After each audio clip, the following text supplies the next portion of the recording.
प्रिय साथियों, हम लोग देख रहे हैं कक्षा 10वीं विषय विज्ञान के अध्याय 1 रासायनिक अभिक्रियाएं एवं समीकरण का भाग 5।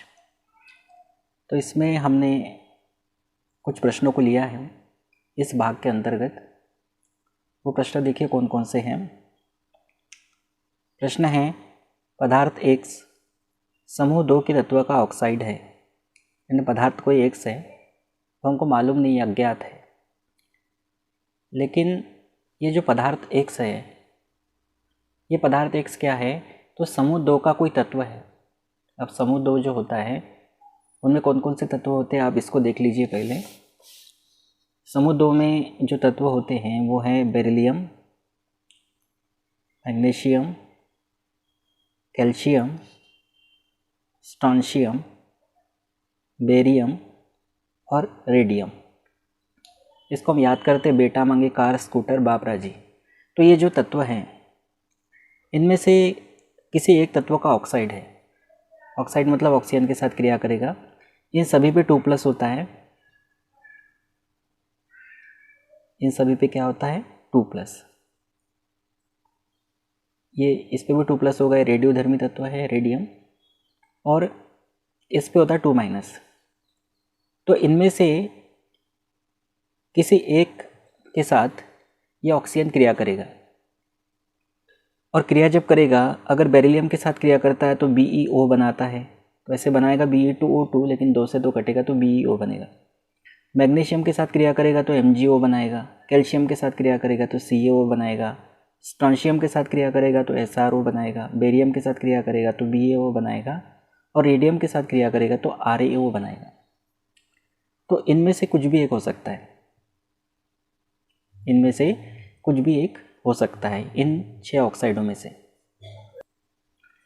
अब आगे वो क्या बोलता है, जो सीमेंट उद्योग में प्रयुक्त होता है यह पदार्थ, इन पदार्थ जो X है इनमें से कोई भी एक हो सकता है। जैसा मैंने आपको बताया, यह पदार्थ हड्डियों में भी उपस्थित होता है।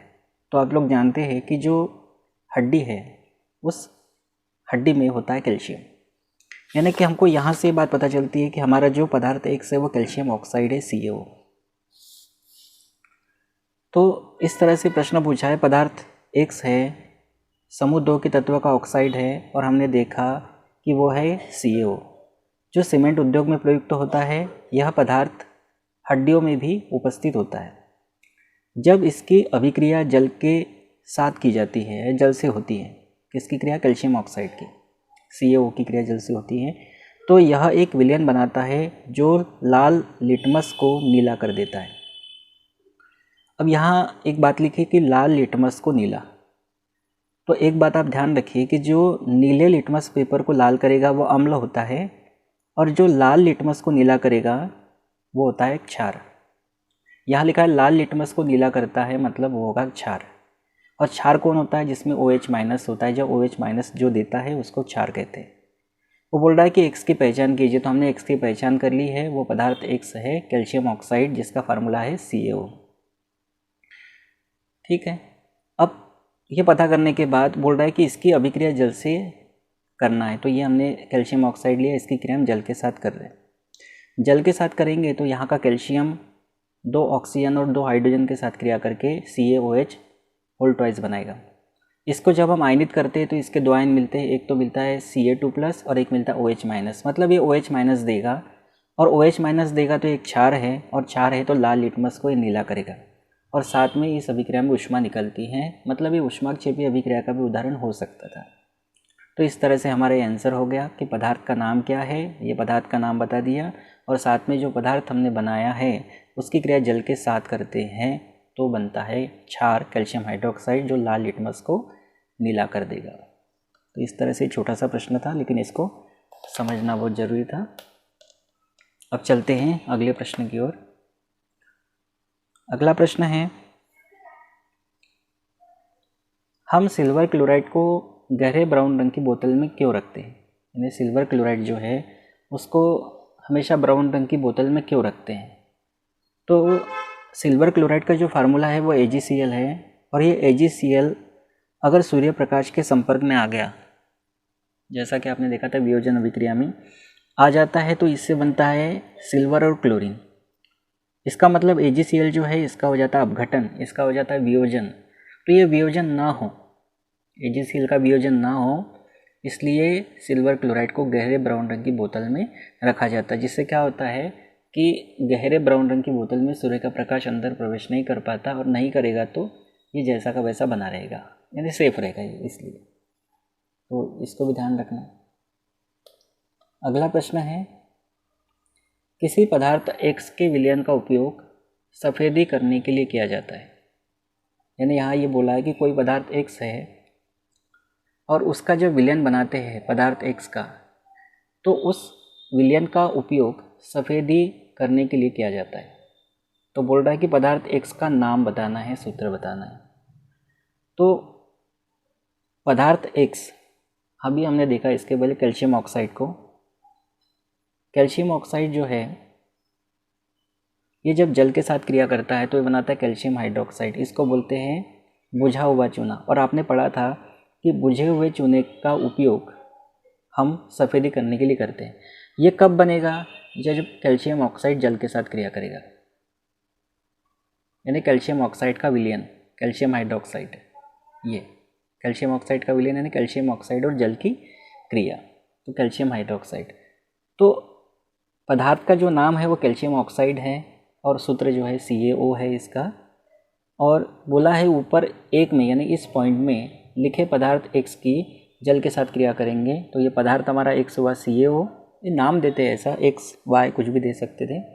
जल के साथ जब क्रिया करता है तो कैल्शियम हाइड्रोक्साइड बनता है, और ये जो बना कैल्शियम हाइड्रोक्साइड ये कहलाता है पदार्थ X का विलयन, मतलब जल में बना हुआ।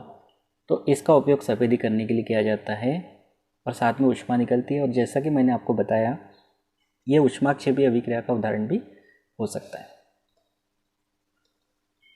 अब प्रश्न अगला है, जल के विद्युत अपघटन में, यानी एक मग लेके हमने उसमें जल लिया था और 2 ग्रेफाइट की इलेक्ट्रोड लगा के उसमें हमने 2 परख नलियाँ लगाई थी, तनु सल्फ्यूरिक अम्ल की 2-3 बूंदें डाली थी और 6 वोल्ट की बैटरी से जब विद्युत प्रवाहित की थी तो हमने देखा था कि 2 परख नलियों में एक में मिलती है हाइड्रोजन और एक में मिलती है ऑक्सीजन गैस।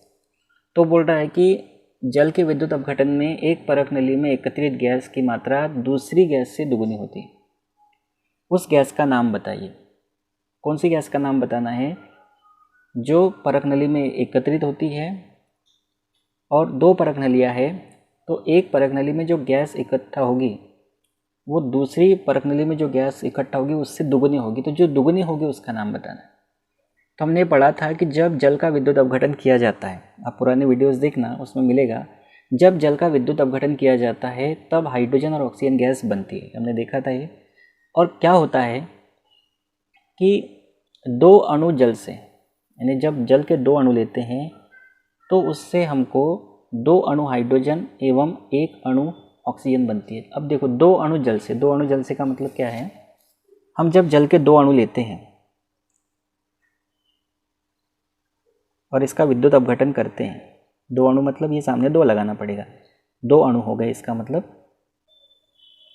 और इसको जब 6 वोल्ट की बैटरी से विद्युत प्रवाहित करके जल का विद्युत अपघटन करते हैं तो 2 अणु हमको मिलते हैं हाइड्रोजन, ये H2 यानी अणु, और 2 अणु, और 1 अणु ऑक्सीजन O2, इसके सामने कुछ नहीं मतलब 1 है। तो 2 अणु हाइड्रोजन मिलते हैं और 1 अणु ऑक्सीजन मिलते हैं। अब यहाँ से आप देख सकते हो कि 2 अणु हाइड्रोजन के मिल रहे हैं और 1 अणु ऑक्सीजन का मिल रहा है।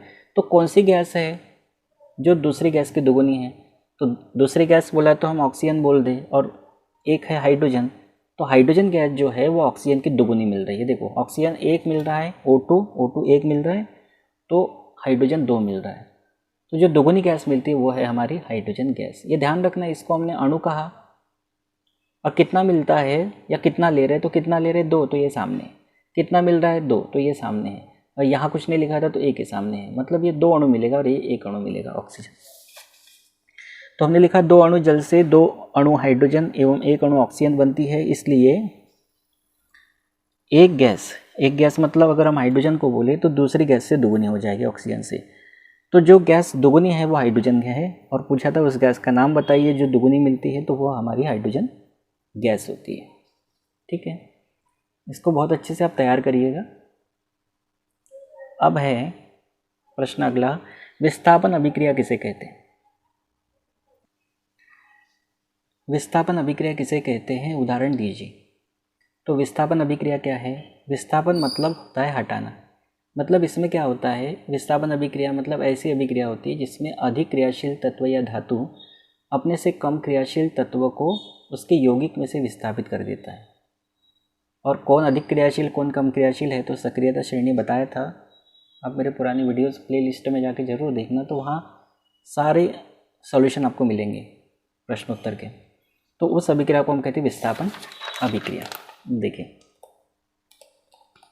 इस तरह से हमने लिया है, ये देखो, जैसे ये है, ये अधिक क्रियाशील तत्व है या धातु है, और ये कॉपर कम क्रियाशील तत्व है या धातु है। तो अधिक क्रियाशील तत्व जो है अपने से कम क्रियाशील तत्वों को या धातु को उसके यौगिक में से हटाती है। ये देखो, यह कॉपर हट गया है और उसकी जगह आयरन आ गया है Fe। तो FeSO4 और ये कॉपर, और आयरन है, कॉपर, ये सॉलिड होते हैं, और CuSO4 एक्वस जलीय विलयन होते हैं, और तो FeSO4 भी एक्वस है। अगला प्रश्न है हमारा कि जब लोहे की कील को कॉपर सल्फेट के विलयन में डुबाया जाता है, लोहे की कील, ये भी देखा था हमने कि जब लोहे की कील को कॉपर सल्फेट के विलयन में डुबाया जाता है तो विलयन का रंग क्यों बदल जाता है? अब देखो, जब लोहे की कील लेते हैं और लोहे की कील को जब कॉपर सल्फेट के विलयन में डुबाते हैं तो कॉपर सल्फेट जो है उसका रंग होता है नीला। तो जब लोहे की कील हम कॉपर सल्फेट के विलयन में डुबाते हैं तो लोहा कॉपर सल्फेट के नीले विलयन से, घोल यानी विलयन, घोल यानी होता है विलयन, लोहा यानी Fe क्या करता है, कॉपर सल्फेट के नीले विलयन में या नीले घोल में से कॉपर को विस्थापित करके फेरस सल्फेट का हरा विलयन बनाता है। ये देखो, यह अभिक्रिया आपने देखी। क्या होता है, जो लोहा है, ये लोहा कॉपर सल्फेट का जो नीला विलयन होता है, तो कॉपर सल्फेट के विलयन में से कॉपर को विस्थापित कर देता है, यानी हटा देता है। कौन हटाता है? लोहा यानी आयरन। और आयरन जब हटाता है कॉपर को तो बनता है FeSO4 एक्वस और कॉपर सॉलिड। अभी देखिए अभिक्रिया ऊपर, तो इसका जो नीला रंग होता है ना, वो नीले से हरा हो जाता है। फेरस सल्फेट जो है इसका रंग हरा होता है। फेरस सल्फेट को FeSO4 यानी फेरस सल्फेट, इसको हरा कशिश कहते हैं, तो हरा रंग है। कॉपर सल्फेट इसको नीला थोथा कहते हैं, तो इसका नीला रंग होता है। तो इस कारण विलयन का रंग बदल जाता है, यानी ये विलयन है, इसका रंग नीला था, लेकिन जब Fe क्रिया करता है तो स्वाभाविक है FeSO4 बन रहा है, और FeSO4 बन रहा है तो उसका जो नीला रंग था वो बदल के हरा रंग हो जाता है। ठीक है, ये प्रश्न है एक। अगला प्रश्न है, सिल्वर के शोधन में, सिल्वर का जब प्यूरिफिकेशन करते हैं, सिल्वर के शोधन में सिल्वर नाइट्रेट के विलयन में से सिल्वर प्राप्त करने के लिए, यानी सिल्वर को प्यूरिफाई करने के लिए, शुद्ध करने के लिए सिल्वर नाइट्रेट का जो विलयन है AgNO3 का विलयन एक्वस, सिल्वर नाइट्रेट के विलयन में से सिल्वर को प्राप्त करना है, तो सिल्वर को प्राप्त करने के लिए कॉपर धातु द्वारा विस्थापन किया जाता है, इसके द्वारा। इस प्रक्रिया के लिए अभिक्रिया लिखना है। तो बोला है सिल्वर नाइट्रेट का विलयन, तो सिल्वर नाइट्रेट मतलब AgNO3, इसका विलयन, तो एक्वस लिख दिया। इसकी क्रिया कर रहे कॉपर के साथ, कॉपर सॉलिड होता है। तो ये कहा है कि कॉपर धातु द्वारा विस्थापन, मतलब कॉपर जो है, ये कॉपर सिल्वर को यानी Ag को हटाएगा। क्यों हटाएगा? क्योंकि सक्रियता श्रेणी में इन दोनों में से कॉपर पहले आता है और सिल्वर बाद में आता है। और सिल्वर जब बाद में आता है, वो पहले आने वाली धातु जो अधिक क्रियाशील है कॉपर, उसके द्वारा हट जाता है, और हटकर Ag अलग हो जाता है, और कॉपर जो है वो NO3 के साथ क्रिया करके CuNO3 होल ट्वाइस बनाता है। इसका नाम है क्यूप्रिक नाइट्रेट। ठीक है, तो कॉपर ने किसको हटाया? सिल्वर को हटाया, और बनाया CuNO3 whole twice, cupric nitrate, और प्लस सिल्वर बना। अब अभिक्रिया संतुलित नहीं है, तो इधर आप देखोगे तो NO3 2 है, इधर 2 है, तो यहाँ अपने को 2 लगाना पड़ेगा। अब दोनों तरफ NO3 2 हो गए, NO3 2 करने से सिल्वर यहाँ 2 हो गए, तो यहाँ अपने को लगाना पड़ेगा 2, और कॉपर दोनों तरफ कितना है, 1 1 है, और ये सॉलिड है, धातु ये सॉलिड होती है, और ये एक्वास है, तो ये इस तरह से। अब अगला प्रश्न है Fe2O3 + 2Al यानी हेमेटाइट प्लस एल्यूमिनियम के 2 परमाणु, arrow Al2O3 aluminium oxide plus 2Fe यानी 2 लोहे के परमाणु। अभिक्रिया किस प्रकार की है? तो आप देखोगे इस अभिक्रिया में Fe को एल्यूमिनियम हटा रहा है। देखो इस अभिक्रिया में आप ध्यान से, इस अभिक्रिया में आपको ये दिखेगा कि जो एल्यूमिनियम है वो Fe को हटा रहा है। देख रहे हो यहाँ पे Fe हट गया, और Fe हट गया किसके द्वारा, एल्यूमिनियम के द्वारा। मतलब एल्यूमिनियम ने Fe को क्या कर दिया, विस्थापित कर दिया, और विस्थापित कर दिया मतलब ये विस्थापन अभिक्रिया का उदाहरण है। ठीक है, ये बहुत सिंपल है। अगला है द्विविस्थापन अभिक्रिया या द्विविस्थापन अभिक्रियाएं किसे कहते हैं, उदाहरण देना है। द्विविस्थापन अभिक्रिया का मतलब होता है ऐसी अभिक्रिया जिनमें अभिकारक, अभिकारक मतलब क्रियाकारक जो तीर के चिन्ह के पहले होते हैं, ऐसी अभिक्रिया जिनमें अभिकारकों के बीच आयनों का आदान प्रदान होता है, उसको हम कहते हैं द्विविस्थापन अभिक्रिया। द्विविस्थापन मतलब अभिकारकों के बीच या अभिकारक जो आयन देंगे उन आयनों के बीच आदान प्रदान होगा, या आयन आदान प्रदान करेंगे। अभिकारकों के जो आयन है वो क्या करेंगे, आदान प्रदान करेंगे। देखो अभिक्रिया, ये देखो ये वाली अभिक्रिया है। जैसे ये लिया है silver nitrate equals sodium chloride equals sodium nitrate equals silver chloride, ये सॉलिड लिखा है, इसका अवक्षेप बनता है। देखो इससे 2 आयन मिलेंगे, एक तो मिलेगा Ag+ और NO3-, और इससे मिलेगा Na+ और Cl-। तो ये Cl- जाएगा Ag+ के साथ तो AgCl बनाएगा, और Na+ जो मैंने बोला वो NO3- के साथ क्रिया करेगा, NaNO3 बनाएगा। मतलब आयनों का आदान प्रदान हुआ है, और आयनों का आदान प्रदान हुआ है तो ये कहलाती है द्विविस्थापन अभिक्रिया। और अवक्षेप को नीचे का तीर का चिन्ह करके भी हम दर्शाते हैं। ठीक है, तो ये अवक्षेप बन रहा है, इसमें सफ़ेद अवक्षेप बनता है। वैसे तो अवक्षेपण अभिक्रिया जब आएगी तो उसमें भी ये अभिक्रिया हम लिख सकते हैं। तो एक अच्छी बात यह है कि द्विविस्थापन अभिक्रिया और अवक्षेपण अभिक्रिया दोनों के लिए हम एक ही अभिक्रिया का उपयोग कर सकते हैं, क्योंकि द्विविस्थापन भी हो रहा है, क्योंकि ये अभिकारक है ना, अभिकारकों के आयनों के बीच में आदान प्रदान हुआ, तो इसको द्विविस्थापन अभिक्रिया कहेंगे। इसमें अवक्षेप भी बन रहा है तो इसको हम अवक्षेपण अभिक्रिया भी कहेंगे। अब प्रश्न 22वां है, अपना 32वां है, 22वां नहीं है, जो हमने पढ़ा वही रिपीट है लेकिन अंतर के रूप में पूछा है। विस्थापन एवं द्विविस्थापन अभिक्रिया में क्या अंतर है, और अभिक्रिया भी देना। अभिक्रिया तो वही पुरानी है जो अभी हमने ली। इनके नाम अगर लिखना चाहो तो लिख सकते हो, नहीं लिखा तो चलेगा। और ये एक्वा सॉलिड ये लिखना हो तो लिख सकते हो, नहीं लिखा तो उतना कोई परेशानी की बात नहीं है, इसको लेके परेशान नहीं होना है। तो विस्थापन अभिक्रिया में क्या होता है, हमने देखा था अधिक क्रियाशील तत्व अपने से कम क्रियाशील तत्वों को उसके यौगिक में से विस्थापित कर देता है।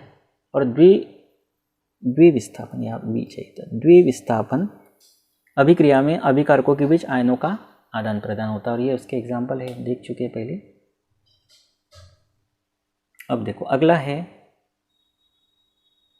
अवक्षेपण अभिक्रिया से क्या समझते हैं। अब देखो अवक्षेपण क्या है।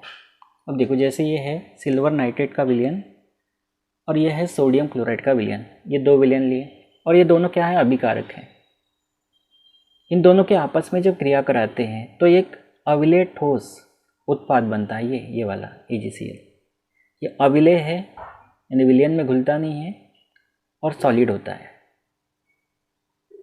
और ये परख नली में अगर ये अभिक्रिया करे तो क्या बनता है, अविलेय ठोस उत्पाद।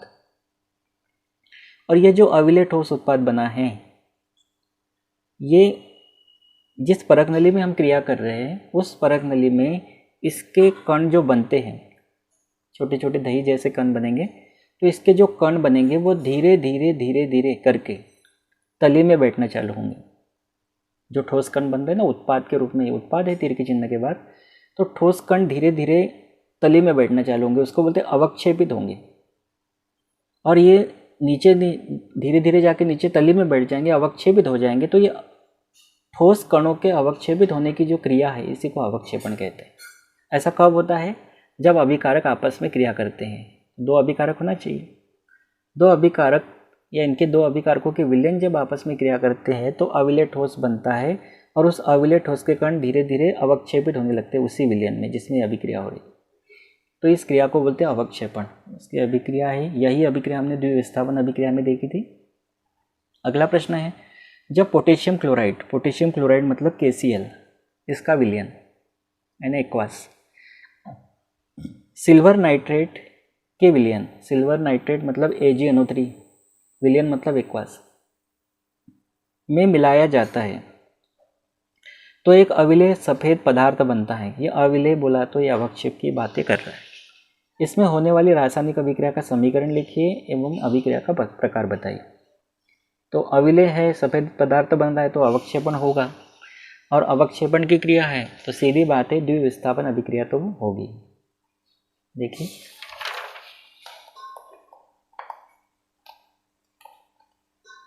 ये पोटेशियम क्लोराइड विलयन बोला था तो एक्वास, प्लस सिल्वर नाइट्रेट इसका विलयन बोला था तो एक्वास।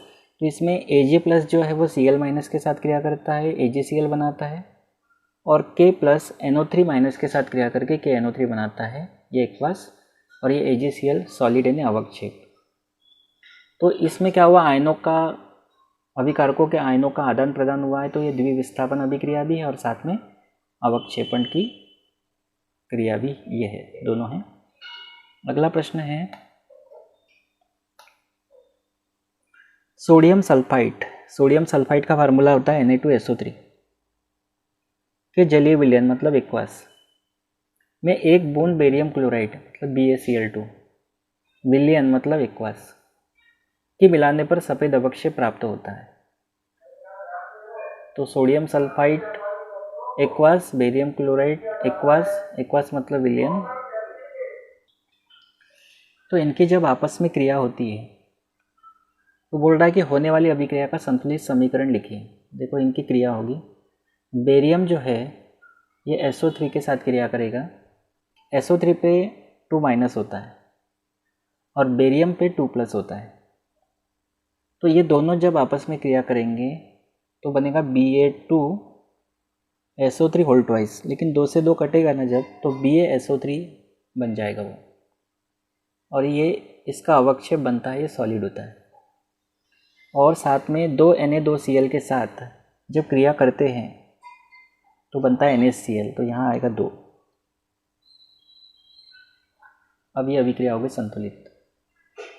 तो नाम भी देख लीजिए, सोडियम सल्फाइड इसका विलयन है बेरियम क्लोराइड, बेरियम सल्फाइड का सफ़ेद अवक्षेप मिलता है, सोडियम क्लोराइड बन रहा है। तो बोल रहा था होने वाली अभिक्रिया का संतुलित समीकरण लिखिए, तो ये हमने लिख दिया संतुलित समीकरण। बोल रहा है कि इस अवक्षेपण अभिक्रिया के लिए दूसरा नाम क्या दिया जा सकता है। तो अवक्षेपण तो यहाँ दे दिया, दूसरा नाम और क्या दिया जा सकता है, सोचिए आप। द्विविस्थापन अभिक्रिया, क्योंकि आपको पता चल चुका है कि जो अवक्षेपण अभिक्रिया होती है द्विविस्थापन भी होती है, वो ये पक्की बात है। फिर पूछा है अभिक्रिया मिश्रण में यानी इसी में, तो अलग अलग तो नहीं होगा, ये किसी परखनली में क्रिया कर रहे हैं तो ये दोनों साथ में होंगे, इन दोनों से ये दोनों बन गया, अब ये नहीं रहे दोनों। इस अभिक्रिया मिश्रण में तनु हाइड्रोक्लोरिक अम्ल यानी HCl मिलाने पर सफ़ेद अवक्षेप गायब हो जाता है, ये वाला सफ़ेद अवक्षेप गायब हो जाता है। क्यों?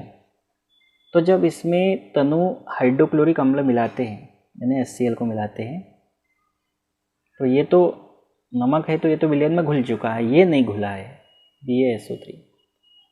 देखो तनु हाइड्रोक्लोरिक अम्ल बेरियम सल्फाइड का अपघटन करके, अब आप कहेंगे कि NaCl तो लिखा ही नहीं आपने यहाँ, क्योंकि NaCl विलयन में घुल चुका है, जो नहीं घुला वही क्रिया करेगा ना।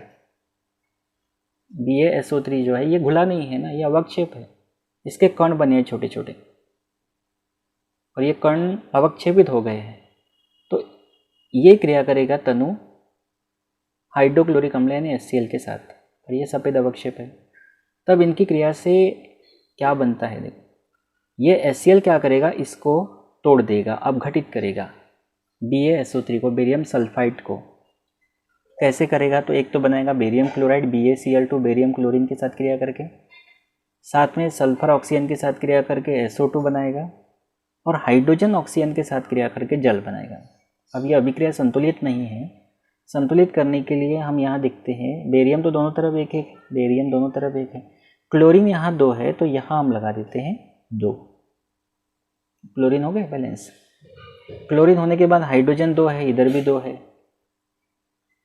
सल्फर एक है दोनों तरफ, ऑक्सीजन यहाँ 3 है, यहाँ 2 है और यहाँ 1 है, तो दोनों तरफ ऑक्सीजन कितने हो गए, 3। अब ये अभिक्रिया बैलेंस हो गई। ठीक है, तो देखो सफ़ेद अवक्षेप जो बना था वो गायब हो गया। क्यों?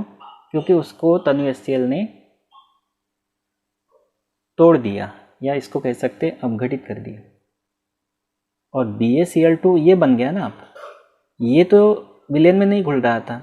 विलेन कौन सा, विलेन वो जिसमें ये दोनों चीज़ें थी, ये तो घुल चुका था, ये नहीं घुल रहा था उसी विलेन में। लेकिन जब BaCl2 बन गया तो अब तो ये नमक के जैसे ही काम करेगा। जैसे नमक विलेन में घुल चुका था, वैसे नमक मतलब सोडियम क्लोराइड, तो वैसे बेरियम क्लोराइड अब ये जो बना ये नहीं था विलेन जल में, लेकिन अब ये जब BaCl2 बन गया ना, ये तो गैस है, गैस निकल जाएगी, परत नली में से बाहर निकल जाएगी। जल है तो जल तो उस विलेन में ही रहेगा, और बेरियम क्लोराइड जो है ये अब उस विलेन में जिसमें क्रिया हुई थी, समझ रहे हो बात को, इस विलेन में, यानी इसकी क्रिया से जब ये बना तो ये तो घुल चुका था विलेन में, ये नहीं घुला था, इसके लिए हमने तनु HCl मिलाया, और मिलाया तो अब ये बना, अब ये जल में विलय है, और जब ये जल में विलय है तो अब अवक्षेप है नहीं, तो हम कहेंगे कि इसलिए अवक्षेप गायब हो जाता है। तो इस तरह से अवक्षेप क्या हो जाता है, गायब। तो ये हमारा भाग 5 था, इसको भी आप तैयार कर लीजिएगा बहुत अच्छे से और अपने नोट्स बना लीजिएगा। अगला भाग हम जल्दी लेकर आएंगे। मेरे चैनल को सब्सक्राइब जरूर कर दीजिए आप। Thank you.